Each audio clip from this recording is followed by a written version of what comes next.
Apa yang dikatakan firman Tuhan, bahwasannya kerajaan sorga bukan berdasar pada perkataan, tapi berdasar pada kuasa, genap pada sidang pertama. Mereka senantiasa mengalami kuasa Tuhan. Doa mereka didengarkan Tuhan dan dijawab Tuhan. Mujizat adalah hal yang biasa pada sidang pertama. Biarlah ini juga merupakan hal yang biasa pada sidang pada akhir zaman ini. Amin, saudara.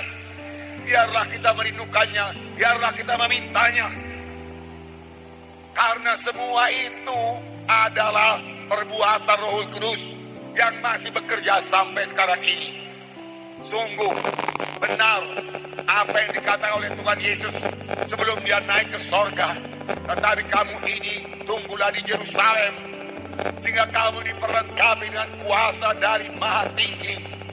Dan murid-murid menunggu di Yerusalem, sampai betul-betul Roh Kudus turun ke atasnya.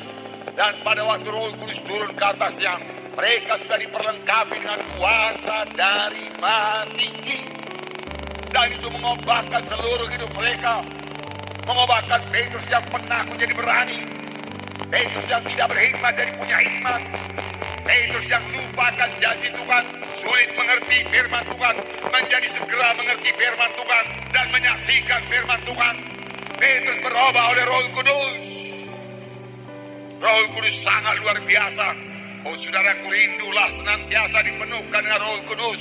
Dan setelah dipenuhkan dengan Roh Kudus, biarlah saudara senantiasa bersekutu dengan Roh Kudus. Mohon pertolongan Roh Kudus, merasakan kehadiran Roh Kudus. Biarkanlah Roh Kudus memimpinkan saudara pada segala kebenaran. Dengarkanlah suaranya, patuhilah pimpinannya, maka seluruh hidup saudara akan berubah dan diberkati Tuhan. Amin. Haleluya. Beri tepuk tangan pada Roh Kudus. Terima kasih Roh Kudus. Pada waktu pencurahan Roh Kudus pada hari Pentakosta, Petrus berkhotbah sedemikian rupa, sangat diurapi oleh Tuhan, sehingga jiwa-jiwa mendengarnya sangat terharu. Dan mereka bertanya, Tuhan, apa yang harus kami perbuat? Saudara, yang kasih dalam nama Petrus berkhotbah dan berkata, adalah kamu bertobat dan memberi dirimu dibaptis dalam nama Yesus untuk ampunan dosamu, lalu kamu beroleh karunia Roh Kudus.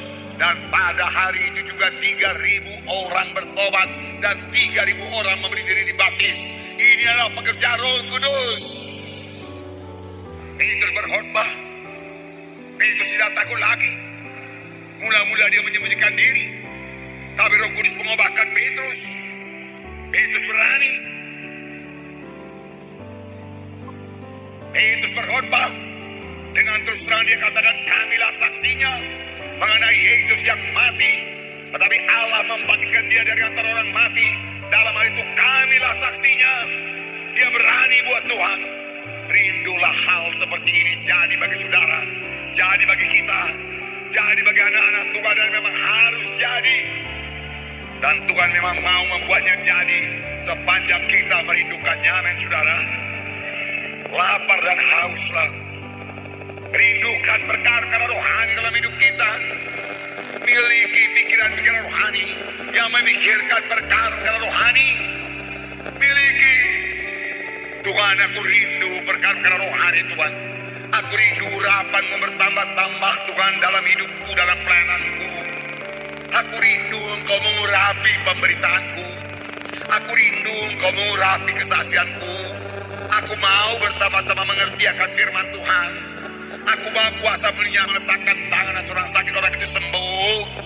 Tuhan, aku mau Tuhan meletakkan tangan dan mengusir setan dalam nama setan itu pergi. Aku mau Tuhan mujizatmu terjadi dalam pelayananku. Aku rindu Tuhan pencurahan Roh Kudus jaya dalam KKS-ku. Biar Roh Kudus dicurahkan karena firman-Mu berkata di mana ada Roh Kudus juga ada kebebasan. Rindukan, minta. Firman Tuhan berkata tidak ada padamu karena kamu tidak minta. Oh saudaraku, marilah jadi orang-orang rohani yang merindukan perkara-perkara rohani. Amin. Haleluya, rindulah perkara-perkara rohani. Terima kasih Tuhan Yesus, terima kasih. Kemudian beberapa waktu kemudian Petrus berjalan ke bait gerbang indah. Apa yang terjadi? Dia melihat seorang yang lumpuh di situ. Dan Petrus dengan yakin berkata, emas dan perak tidak ada padamu, tapi apa yang ada padaku berikan padamu. Dalam nama Yesus Kristus orang Nazaret, bangkit dan berjalan. Lalu mengangkat orang itu, membantunya berdiri. Seketika juga orang itu sembuh. Mujizat Tuhan terjadi.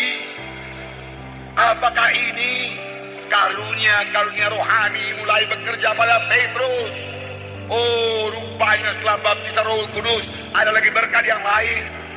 Bukan hanya kuasa untuk bersaksi, ada karunia Roh Kudus. Saudara, kesembuhan ini segera menimbulkan kemarahan Setan marah buat pemberitaan Injil. Setan tidak suka Injil diberitakan. Setan tidak suka jiwa-jiwa diselamatkan. Apalagi setan tentu tidak suka jiwa-jiwa menerima mujizat Tuhan, disembuhkan. Dan setan takut kepada nama Yesus. Oleh sebab itu, imam-imam tanpa sadar mereka telah dipacu oleh setan. Sebab imam-imam berkata, mari kita larang supaya mereka itu jangan lagi berbicara di dalam nama Yesus. Di dalam nama Yesus.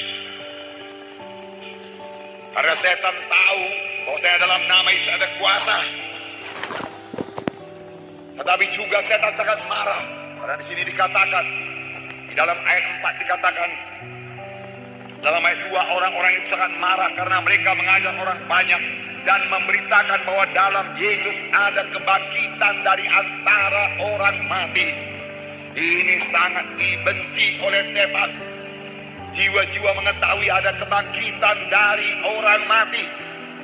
Tetapi dengan sukacita saya memberitahu kepada saudara, dan inilah pengharapan yang terutama, iman yang terutama bagi tiap-tiap anak-anak Tuhan, bahwa saya dalam Yesus kita ini semua akan dibangkitkan, akan hidup dalam satu hidup yang baru dengan tubuh yang mulia. Amin.